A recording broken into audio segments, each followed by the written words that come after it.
This is the Morning Drive Podcast from Double T 97.3, presented by Cantex Roofing and Construction.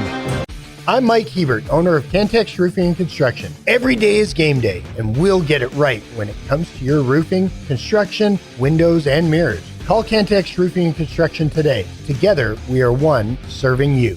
Hey, good morning. Welcome to Friday. Welcome to the eve of college football for the Texas Tech Red Raiders with Brendan Riker, who's in for Jeff McGuire, and Jamie Lent. I'm Chuck Heinz. It is great to have you with us on this Football Friday as we get you ready for high school games tonight, the college games tomorrow, recap the games from last night. And oh, by the way, the Cowboys made a little news yesterday. We'll get to all of that. We come to you from the First United Bank studio and look forward to your thoughts and comments. Score predictions for tomorrow's game on the Yates Flooring Center chat line. Go to doublet973.com for that, or the mobile app. The Visual Edge IT hotline is open too at 806-771-0973. Jamie, we're 35 hours and 58 minutes away from kickoff here at Jones Stadium.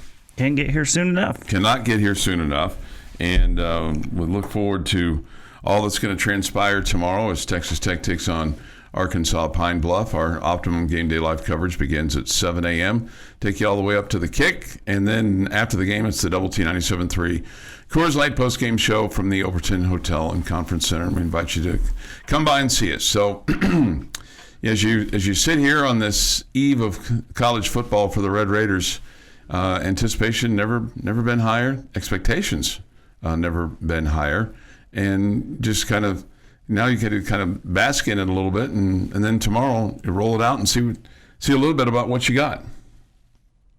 Yeah, expectations, no question, have never been higher. There's no doubt about that. I don't even think there's even an argument or of another year where you expected greater things than you were expecting this year. So that definitely changes the vibe, the feel, whatever. But I think the fans are definitely excited about it. I mean, It's always more fun to win, so when you expect to win, that should give you a pretty good vibe. Yeah, they announced a sellout yesterday for Arkansas Pine Bluff, so that's good. So that's two games that are sold out and should be packed house tomorrow at Jones Stadium for that 6:30 kickoff. So it'll be fun. You really just don't know a whole lot about what you got that you're facing. You know, you're facing a team that turned over its roster quite a bit. A team that's obviously way down the pike, didn't spend anywhere near. I mean, if they spent six figures on one player, that'd probably be huge. Probably more like 5 figures on one player would probably be huge, and then that we're probably looking at 10, and then you're looking at $55 million. So I mean, it's the old Goliath versus whomever in this one. David, thank you. Thank you. I just couldn't get his name in my head. David, right? David. Huh? I probably should crack that thing open. Goliath have all those stories in versus the Golden Lions. The Golden Lions, right? Yeah. The Golden Lions. They'll come in their Golden Lion blazers and ties and get off the plane today in Lubbock and look around and go, oh man, this looks like quite the feat here. And it is quite the feat. And I think more than anything else, I mean, Coach McGuire alluded to this a little bit last night about, haven't played very well in some of these opening games. And tomorrow's one of those games where you definitely do not want to see that. I don't ever want to see it, to be honest with you. No, you don't ever want to see it. But I mean, you just kind of think about, the past and you just go, oh my God. Let's make this happen, and let's make this a total domination. I had somebody ask me this question yesterday, and I don't know the answer to it. And I don't know if anybody and you may know, Brendan may know, because he's a smart guy. He's got deep roots in his brain. When's the last time you were favored by 50 and then won by 50, if ever? Don't know the answer to that. Yeah. I don't know if Tech has had this large of a opening spread where you're favored, or the odds have you at 52 plus points? Yeah. Mm-hmm. I don't know if you've ever had that. I would guess no, but I don't know, maybe it's possible. Yeah, but that's so if somebody who wants to take a look at their bookie bookie sheet, from the past, And here's the other thing too. Choice, who's a gambling degenerate, told me that he had never seen a line that high before in college football. That high before in college football. Yeah. Okay. And I'll be. I use that degenerate term loosely. Loosely. With all due respect. The Flying Mammal might be able to weigh in on that a little bit later on today as well. Coach McGuire said last night on his radio show on Double T 97.3, said, UAPB kind of an unknown. Their best receivers now at Oklahoma. Said we've had barn burners in game one. We're not taking anybody lightly. We're going to play extremely hard. We're going to play with unmatched effort, or I'm going to be disappointed. Unmatched effort. And he said, if we do that this year, every week, we can play with anyone. Well, the talent level's there. There's no question. Yeah. So if your effort is there, matching the talent level, then it should be a lot of fun. Yeah. So get some more thoughts from Coach McGuire and his take on things going into this. I mean, for a guy that likes to talk too, he admitted last night he's tired of talking. He's ready to play. So when a guy that loves to talk and loves to speak and things like that, when he's tired of talking, then that means it's game time. Yeah, I think more than anything, he's just ready to play. Yeah. I don't think he hates talking. I think it's just the guys are ready to play games. Yeah, well, he's just... The competition factor, as we always talk about, is a real thing. Guys want to be able to compete and say they won or lost, not just bang your head against the wall for no reason. Mm-hmm. We'll have high school football on the air tonight. We had it last night, Friendship. Didn't go their way at all, Jamie, with taking on Trophy Club and Byron Nelson. It was a beatdown for the Tigers last night. And so that's not obviously not the way you want to start it off. 30-7 was the final last night. Lubbock High tried to make a comeback. They lost to Hereford 42-35, but that was a 21-point game, I think, at one point in time, or it looked like it was a game that was getting out of hand, and Lubbock High figured out a way to come back. The one score that surprised me last night, and we don't, hardly ever, unless somebody is like, kinfolk to somebody, and I don't use that word very often, give a JV score, but this one surprised me. Friendship Memorial defeating the Lubbock Cooper JV 48-7. That's like their first game ever for Memorial. Mm-hmm. And they win 48-7. I don't know all the dynamics that were involved. Maybe one team's loaded and one team's stripped of talent because they went to Liberty or whatever. But that was like, wow. Or Cooper has a bunch of young guys playing on their varsity, so they're a little bit thin in the JV ranks. There could be a lot of things. But still, that's for your first time out, you're just trying to figure out,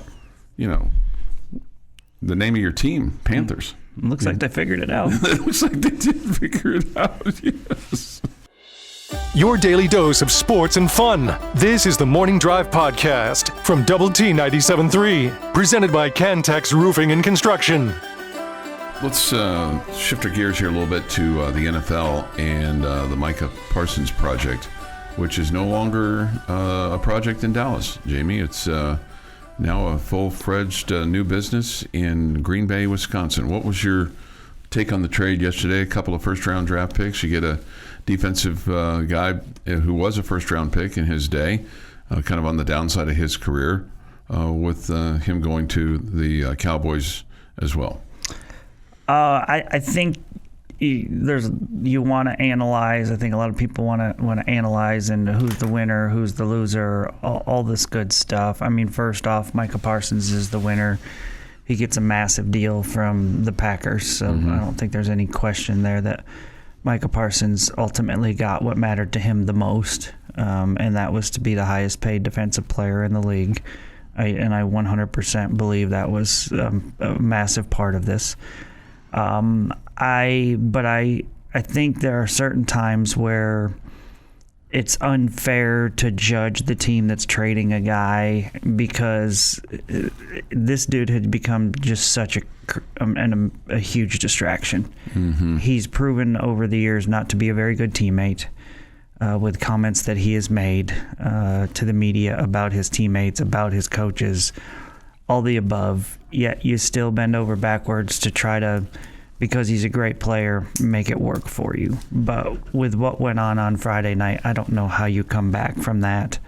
And so I think Jerry's hands were forced a little bit, and I think getting a couple of first-round picks and a Pro Bowl player that they absolutely can use is getting a pretty good amount for Micah Parsons. So, we have to wait to see how this all plays out. Maybe Micah Parsons becomes the greatest defensive player in the history of football, and the Packers go on to win the next 3 Super Bowls, and we'll say that clearly the Packers won. Micah Parsons won, but, we just have to wait and see what happens here. But I think it's a bit unfair to be like, oh, okay, well, you just lost a great player.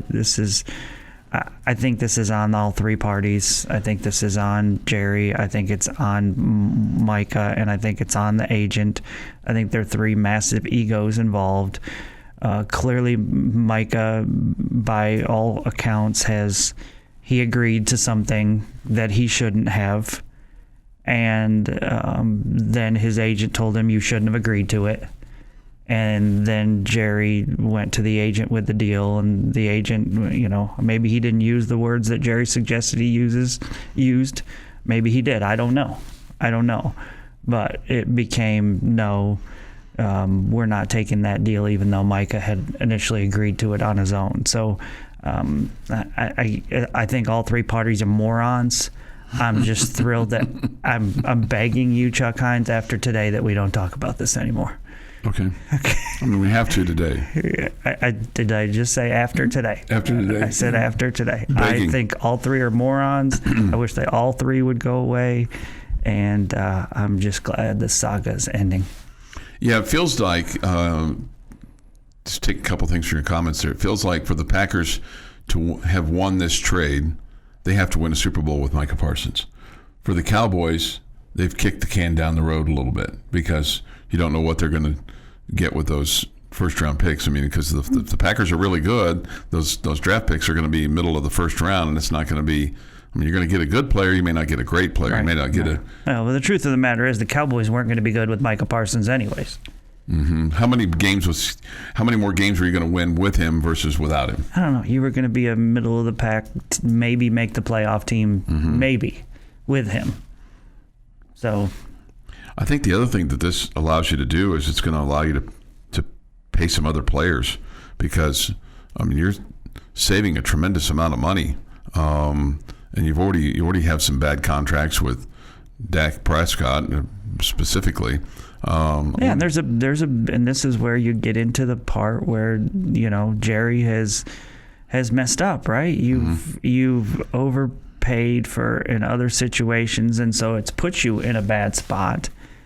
I don't think that what they were offering Micah was a bad deal or anything like that, but if the deal's close to what Watt was getting with the Steelers, you feel like it was a good deal for all parties, right? He's deserving of that. I mean, he's a great defensive player. He's getting like $4 million more than Watt now, isn't he? Because this deal is going to pay him about $45 a year. Yeah. Yeah, I don't know that he's worth $4 million more than Watt. $120 million of it is guaranteed. Yeah. And I'm not sure what TJ Watt's guarantee was, but I thought his deal was 41 per year. Okay. This one's 45. Okay. So anyway, I just the thing that I hate, besides that it's been such a story, such an ignorant story, is that it's another case. It's part of the reason why I don't find myself passionate about the NFL. It's guys who act like idiots are never punished for it. What he did on Friday night was ridiculous. Ridiculous. And to the point that the Cowboys said, okay, we'll listen to offers now. We can't deal with this guy. Yeah, he crossed the line. And there's always somebody else that says, we don't care how bad his character is. We don't care. We don't care what Tyreek Hill has done. We don't care what Ray Rice has done. We don't care. We'll bring him on. UCLA is always out there. We don't care what kind of an idiot this quarterback was at Tennessee. We'll take him. Nobody cares about character. All I care about is winning. And so the Packers are like, yeah, he was a complete idiot. Yeah, bring him on. We'll take him. And let's face it, if Ray Rice had been a little bit earlier in his career and done that, he would have played again in the NFL because his skill level couldn't overcome the noise that he was going to generate bringing back. Yeah. But if he had been a better player, he would have come back. Yeah. And that's the only reason he's not playing. I mean, Micah Parsons acted like an idiot, and the Packers are rewarding him for it. Yeah. Jerry said, I really like Micah. I appreciate the 4 years we had him here. He's a great player. There's no question. I could have signed him in April. To have agreements, all parties have to agree.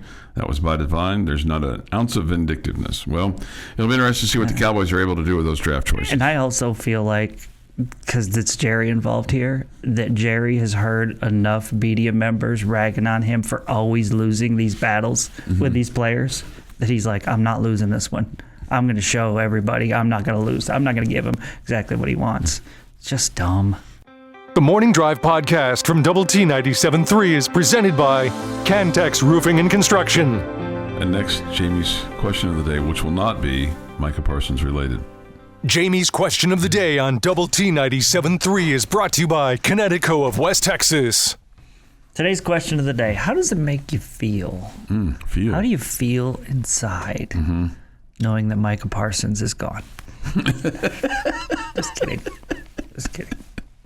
I know we have no feelings. All right, so 16 games on the Big 12 schedule over a 5-day stretch. We've already had 4 of them completed with one team, Cincinnati, losing. 3 games tonight, 8 games on Saturday, 1 game on Monday. How many more Big 12 teams will lose? And who is the one you think is the most likely to lose? Okay. I think the one most likely to lose is the team that I picked to get to the Big 12 championship game. But I think Auburn is likely to beat Baylor. I think North Carolina is a candidate to beat TCU. So I think TCU is potentially going to lose too. So I feel like at this point in time, West Virginia's going to win. They play Robert Morris. Iowa State's going to win. They play South Dakota. That's 2. K-State's going to win. They play North Dakota. That's 3. Tech, 4. BYU plays Portland State, 5. Northern Arizona plays Arizona State. That's 6. Hawaii plays Arizona. That could be I'm going to pick Hawaii there. So that's still at 6. Utah and UCLA. That's 7. I'll say 7 Big 12 teams will win.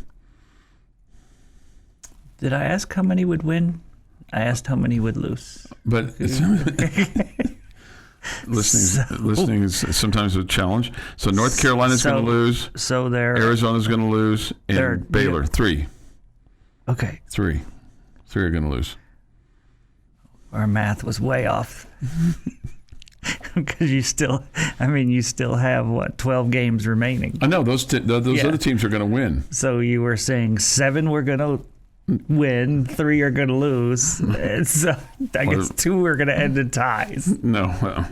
So 3 is your number. 3 is my number. And the most likely team to lose? Baylor. Okay.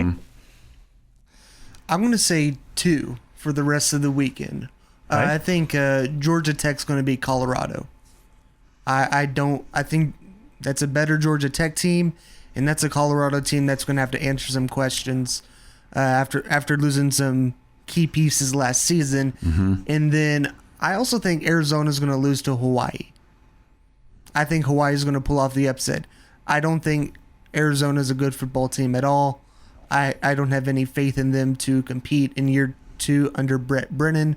I think the most likely of the losses would be Georgia Tech at Colorado. I think Baylor's a better football team than Auburn. I also think TCU is a better football team than North Carolina. I think North Carolina will have a little bit of momentum because they are at home and there's a lot of juice. A lot of juice with Bill Belichick at the helm, but I think TCU's got the better Jimmys and Joes. Okay, I think I'm with Brennan. I think I'm just at 2, and I think it's the same 2 games. I think Georgia Tech beats Colorado tonight. I think Hawaii beats Arizona tomorrow. I think the most likely one is Arizona. Okay. I think Hawaii over Arizona is the loss I would be the most confident with. Okay. Yeah. I really don't want to see Baylor lose tonight. Who's the team that you like? If you just kind of put all your Big 12 feelings aside and how it's going to help Texas Tech for the other teams winning aside, like who's the one team that you'd say, I hope those dirty, lose? I wouldn't. I mean, I'm not going to cry if Colorado loses. Okay. I'm probably not going to shed any tears if TCU loses. Okay. Yeah. I mean, I really don't want Baylor to lose. I feel like the conference, Baylor is picked to be, depending on what you're looking at, the top 4 or 5 in this conference. Auburn is picked to be bottom 5 or so in the SEC. If the Big 12 can't win that game at home, it's so much of the argument that the SEC throws at us about how deep their conference is, and all the Big 12 fans are like, well, you're just top heavy. You got 4 or 5 good teams. Well, if one of our top 5 loses to one of their bottom 5, kind of shuts us up a little bit, doesn't it? Yeah. No, you're not wrong about that. So we need Baylor to show up and win tonight. Do you have anybody that you have like extreme hatred for or dislike for that you would say, if they don't lose, I'm not crying to my Cheerios tomorrow morning? I really can't stand TCU, but the weird thing is it's kind of similar to what Jamie's talking about with Baylor and Auburn is I think college football in a broad scope views the Big 12 and the ACC kind of as the same. And I think TCU and North Carolina are kind of 2 teams about the same where they are in their conference. TCU maybe a little more top in the Big 12 than North Carolina is in the ACC. So if TCU doesn't win that, you might have that thrown back into your face. So I'm not going to lose any sleep if TCU loses Monday. But I think it would be another good thing for the Big 12 to see TCU beat North Carolina. I'm different this year than I've been in years past, and I've said this all along. When it got to the point where it was going to affect the Red Raiders, and would they get into the college football playoff, and would it help in their seeding and all that, when it got to that point, I'll start rooting for these other teams. I think we're at that point. And so I'll be rooting for every one of these Big 12 teams to win. Every one of them. I want them to win every Big 12. I want every Big 12 to win in every non-conference game they play. And it's probably big for Utah to have a good showing at UCLA. Yeah, absolutely. Somebody said on the chat line that's a game that I don't think UCLA is very good, so I'm still pretty confident Utah will win that game. But you're right; it's another big one. It's another big one. But this person said, "I think UCLA will surprise Utah." You think so? That's what this guy says. Yeah. I'm not saying that, but well, I hope that's not the case. But again, if it happens, I'm not crying over Utah losing. Brennan, are you a fan of Cheerios or no? I like Cheerios. Okay. I'm more of a cinnamon toast crunch guy. Really? But I'll do Cheerios. Jamie, Cheerios or no? Yeah, they're fine. Okay. They're fine. They're not my favorite, but they're fine. There's always a box of Cheerios in our house, or at least there better be. Where else? No, I'm just kidding. But there's always a box of Cheerios. I think I bought the last box of Cheerios. I think. This is the Morning Drive Podcast from Double T 97.3, presented by Cantex Roofing and Construction. Good morning with Jamie Lent and Jeff McGuire is out. Brendan Riker is in for Jeff today, so glad to have Brendan with us today. We'll make predictions at 8:30 with upon further review and bold statements this morning at 8:45. So we'll have some real scores or real games. Not that the others were fake, but It's a college football games that we're going to focus on. It's good upon further review since we're kind of there. So last night on Red Raider football with Joey McGuire, he was asked about non-conference, and he said he wants to play LSU, he wants to play Nebraska, he'd love to be in a home and home with Texas A&M, and I think the other thing he said. I know the other thing he said, which I thought was great, was he doesn't want to play them like 10 years apart. He wants to do it like back to back. Yeah, I think he was asked the question, I mean, like in dream scenario, who would you want to play and how would you want to do it and all that. I don't. It's not like he's advocating to give up a game, right? Yeah, I don't think he's making any plans for any of these things. He was just like, sounds like it was Jamie's question of the day kind of a deal. Yeah, right. Yeah. Right. I don't think any of what he said is based in likely reality, unfortunately. But it was fun to hear that he sounds a lot like us. Like he wants the cool matchups. He would love to go home and homes, and he would love. I think he makes some sense because you're talking about, you play one team one year, you want to play them the next year, right, to try to get revenge or whatever. Yeah. When you play it 10 years later, it's a completely different team, and right. There's not the rivalry or the hatred from the previous year. So, I mean, that just doesn't do the same thing.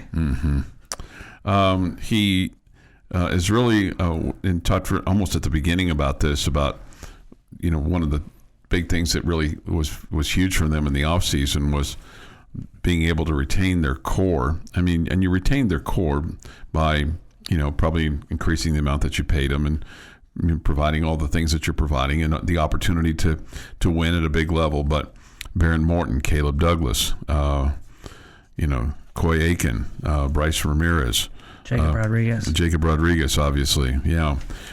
Sheridan Wilson, who he called he said there's no more improved player on offense than Sheridan Wilson. That's a big thing because he's your center, and he's the guy that you want, kind of directing traffic there on that offensive line. And then there's probably no more position group that we need to improve than the offensive line, and that's not fair. Defensive line. Backfield. Okay. Would be. That was pretty rough last year. Yeah.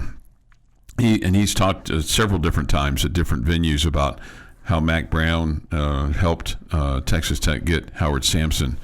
And, if Gus Malzahn hadn't left UCF, Lee Hunter wouldn't have left there to come here, and how Gus Malzahn helped Texas Tech get and land Lee Hunter. So now what you have to do is you got to put all this together, and they're saying all the right things, and I guess you'll know once you start playing games that are of real substance, and that's going to be down the line. That first game of real substance really is going to be at Utah, right? In your mind? Yeah. And so you have these first three games to gel your chemistry on the offensive line, which he said that you felt like that you needed to do.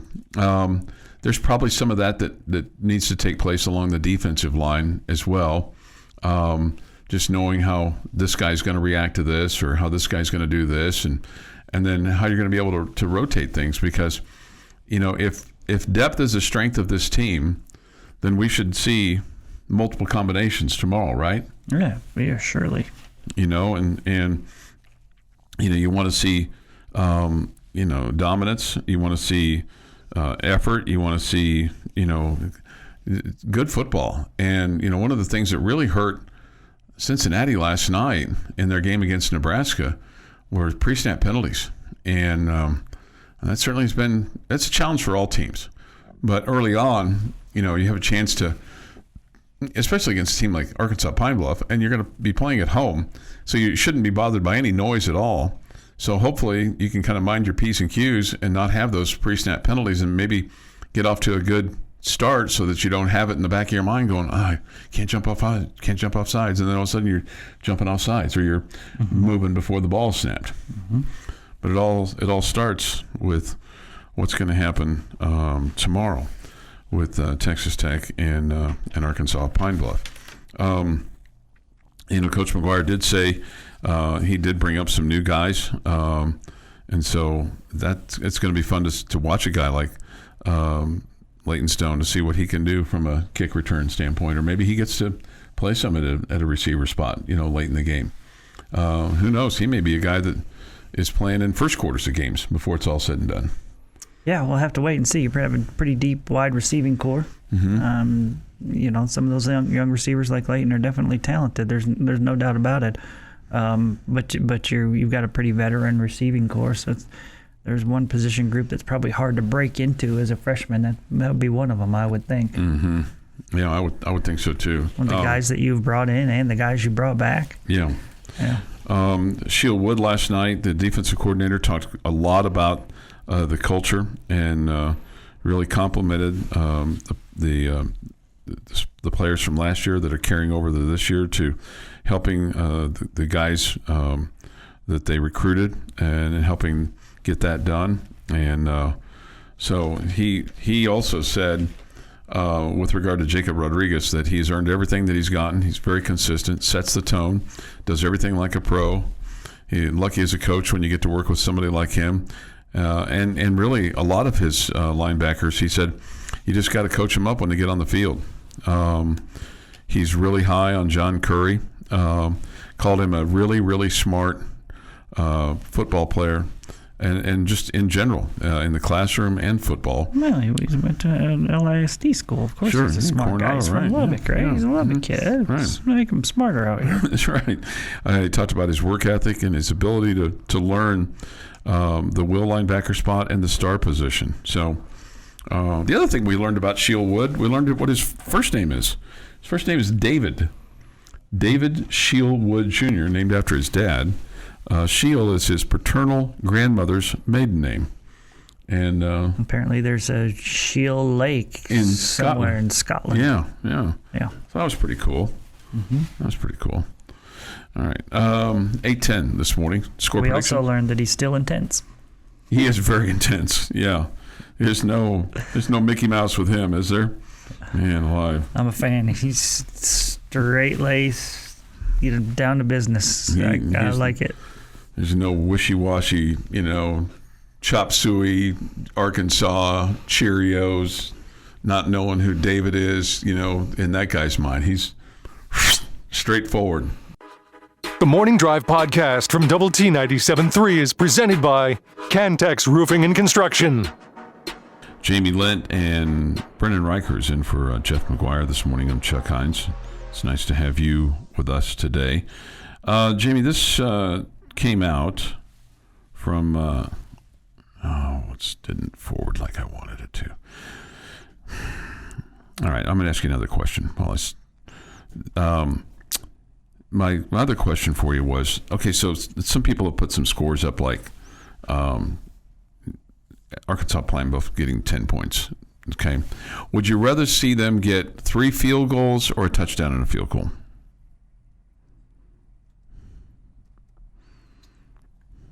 Three field goals, because that's 1 point less. It's 1 point less, but it's 3 scores.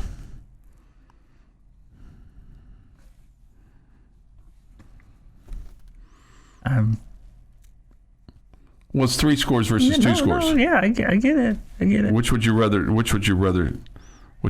three field goals keeps them out of the end zone, but or it's just 2 scores if it's a touchdown and a field goal. Right. So one is 3 drives that I heard that all 3 field goals came after we turned the ball over on our end of the field. Okay. Okay. I want us to cover the 52, right? Yeah. And a half or whatever. Yeah. So keep them to 9, and then we only need, I don't know, like 61, right, Brennan? Mm-hmm. Right? Yeah. But now we would need 62 because it's 52 and a half. Okay. Yeah. I'm getting probably what I deserved, but I get your point. Do you want to give up 2 scoring drives or 3 scoring drives, or would you rather give a touchdown or Yeah. have your defense bow up? Yeah. I think so much of the scoring that they're going to get is against our third and fourth team, so I'm really not that worried about it. Okay. Not try to be a jerk about it, but it's okay. like I don't expect if we give up 3 scoring drives in the first half against our first team defense, whether it's 3 field goals or 2 touchdowns and a field goal, whatever. If we give up 3 drives of 60 or 70 yards that lead to points for them, I'll be disappointed. Yeah. Even if it is field goals. Yeah, I'll be disappointed with our first unit doing that. But again, what I think is going to happen in this game is you're going to see, for lack of a better term, a lot of garbage time, and you're going to see young guys, and you're going to see guys who aren't going to be key figures for you during the season getting some minutes in this game, and probably we'll see the same thing again next week. So it's hard to judge, we gave up 3 scoring drives. But, if 2 of them are against guys that will never see the field in Big 12 play, I'm probably not going to be that upset about it. Okay. Yeah. And I want those guys to do well. Like I said before, it might be the only time they play this year. This week, next week, maybe even Oregon State. I don't know. Or maybe they play so well that they earn themselves more reps. So right. I'm not saying I don't care. I'm not saying that I'm not going to be that I'm rooting for Arkansas Pine Bluff to score because I want them to feel better about themselves when they go home. I want our guys to do well. But that's where it's like, if our third and fourth team defense gives up a couple drives, I'm not going to be too worried. Okay. Yeah. But I do want us to cover. I'll just tell you this. I don't think we're going to cover. You don't think so? Yeah. I don't think one, I think there's I think my score prediction didn't have us covering either. I just don't think you're going to cover. It's a huge number, man. Yeah. But then again, we've seen plenty of these games that are 70-10 or 63-6 or whatever, right? Yeah. We've seen lots of these. We've even had them. Yeah. There's a part of me that wonders if Coach McGuire would. That just doesn't seem like him. He's not going to run the score up. No, I agree, but do you think it would be crazy to think that you're up 35-3 at halftime? No. I don't think that's crazy. No. Okay? No. So now you're going to give your second, third string quarterbacks plenty of time in the second half. To get to 52, you only have to score 17 points, yeah. Yeah.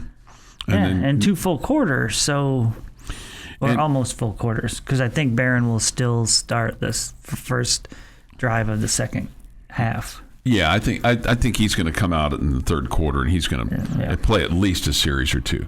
Now, let me ask you this. Okay, so let's say you win the toss. Do you want the ball right away, or do you want to go on defense? I guess I'm in favor, man. Usually I wanted to start the second half guy. Oh, okay. Yeah. I'd be all right if they took the ball and went down and scored in the first possession of the season. Just boom, boom, boom. Go right down there. If they're going to go 3 and out, I would want them to go on defense. If we go 3 and out. If the plan is to throw a pick 6, could we just play defense first? Yeah, I don't think the plan's going to be. I don't think Mac Leftwich is over there on the sideline going, "Hey, let's put Barron in a position where he's going to throw a pick 6 on his first play." Although, I am a fan of hey, go big, right away. That'd be fun. Air it out. Yeah, that'd be fun. Just send Caleb Douglas down the sideline, whether it's north or south. I don't care if it's the east sideline, the west sideline. Just send Caleb Douglas. Barron, you throw the ball 75 yards. Caleb's going to catch it, and we're going to score with 14:55 to go in the ball game in the first quarter. Wouldn't that be fun? Wouldn't that be cool? That'd be awesome. Yeah, that'd be awesome. But mind you that we're talking about a game that we're favored to win by 52.5. And we're talking about whether we should take the ball or kick off to start the game. That happened to me once in a junior college football game. We're playing Haskell Indian Junior College, okay? And On the first play from scrimmage, Cody Roulier went like 75 yards to Robert Wiltfong right down the sideline, and boom, touchdown. We creamed them. I mean, just creamed them that night. It was one of our rare Opening kickoffs for a touchdown are good. Yeah. They set the tone, right? Yeah. Bowling Green did that last night. That's the second straight season that they've opened their season with a kickoff return for a touchdown. Kickoff return for a touchdown. Yes. Okay. No doubt. Yeah, I mean, feel free, Micah Hudson, run it back. Wouldn't that be something? That'd be electric. That would be electric. It'd be one of those, what an auspicious start, right, to the season. And then on Monday or Tuesday, we'd be sitting here going, man, Micah Hudson, Barron couldn't get any passing numbers because he kept returning them for touchdowns. Feel free to use that on your fine broadcast tonight. If somebody does something like the first play from scrimmage, what an auspicious start! That'll make you sound like really smart, Brennan. Auspicious. What an auspicious start. And I bet Do you know how to Chop spell that? Sway will help balance that out between sounding smart and sounding, that guy needs to learn how to pronounce chop. It's AUS something. Auspicious. What an auspicious start. Conducive to success, favorable. Yeah, see? There you go. What an auspicious start. I would probably just, simple Jamie. I'd be like, what an awesome start. That's how you start a football season. Or let's freaking go. Let's freaking go. Okay. Let's see. Good morning, guys, from Santa Rosa, New Mexico. I want to remind the Red Raider fans that go into the game tomorrow, throw your tortillas up, not out to the field. I'd like to have a great weekend, guys. Go Red Raiders. That's from Pepsi Man. Okay? Pepsi Man. It seems the chance of rain is diminishing for Saturday. I won't mind a little rain if it comes. I hope there are no lightning delays. I'm with you on that. Yeah, I'm seeing less rain because Paul was like, can't remember the last time there was this much rain. Hey, Paul, have a sunny sky over your head, man. It's going to be just fine. This has been the Morning Drive Podcast, presented by Cantex Roofing and Construction. Check out our library of Double T 97.3 podcasts at doublet97.3.com.